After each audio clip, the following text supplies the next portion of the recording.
Hey there, hockey fans. Time to talk a little men's Division II action as the Flames currently sitting number 2 in the southeast region of the United States in the ACHA. And let's get into it, Pat. This is a team that got some terrapin soup last weekend, you could say, as they headed to Maryland and took two quite handedly. Well, yeah, turtle soup is always a specialty of a Flame, if you didn't know that. Yeah. Because, they definitely were cooking them in their own barn, winning 8-1 and 7-0. Yeah. And that was just a bit of a statement win because this is a team that's still banged up. They still have bodies out of the lineup, still kind of getting guys rotated. And it was just a good game to not only showcase your depth, but even more so, it helped you now build confidence in your group because this was a team that over the last couple of weeks, you've had some pretty tough games and some pretty high-ranking opponents in the Southeast. So I think that just helps you out. And as I said, gives you a chance to get some guys healthier.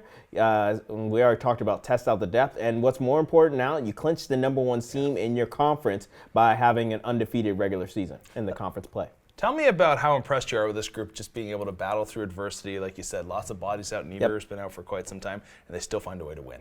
Yeah, it really has been impressive. I mean, as you just touched on it, a lot of guys out of the lineup and bodies just banged up, but it showcases their depth. But, credit a lot of things that Coach Hughes, Coach Garland, and also Coach Cruikshank are just doing, and the belief that they're getting this team to buy into. You're getting so many guys playing in the system. You're having your big players or big-time players stepping up when they need to. Some of them have had unprecedented years and obviously should be the tops of the Southeast and potentially even ACHA Division II. And then, as I keep touching on it, I think you recognize when the moments are big and hey, this is an important game. Like the Maryland game. Obviously, even though they're ranked in the Southeast, you lose one of those games or don't get it within that goal differential, which you do in both of them. You get it to that max of 7.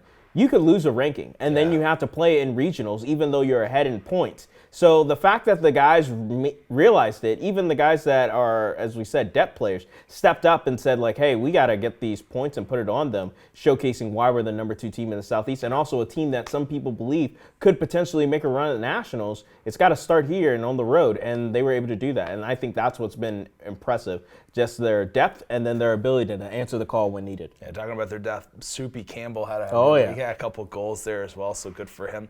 All right, we look to this weekend, last home weekend for the Flames on the year, and what can we expect? Oh, I expect another great matchup for them, and this is the kind of things to kind of fine-tune some stuff before they head into postseason play. Obviously, you would love to be able to win that conference championship. The only thing that stinks about this game against Temple, which, as I said, you're playing a Division I team, so that's always fun to see because it's just higher level hockey, so that's just good for you. But what stinks is because it's not going to affect them in the Southeast ranking. Sure. So that's the only issue with it. But still, it's still a quality team instead of playing a lackluster one before you go into playoffs. And then you can just, as I said, fine-tune some things and test, maybe even rest some guys so they're even more healthier going into the MAC, and then even more so when you head to Dallas for Nationals.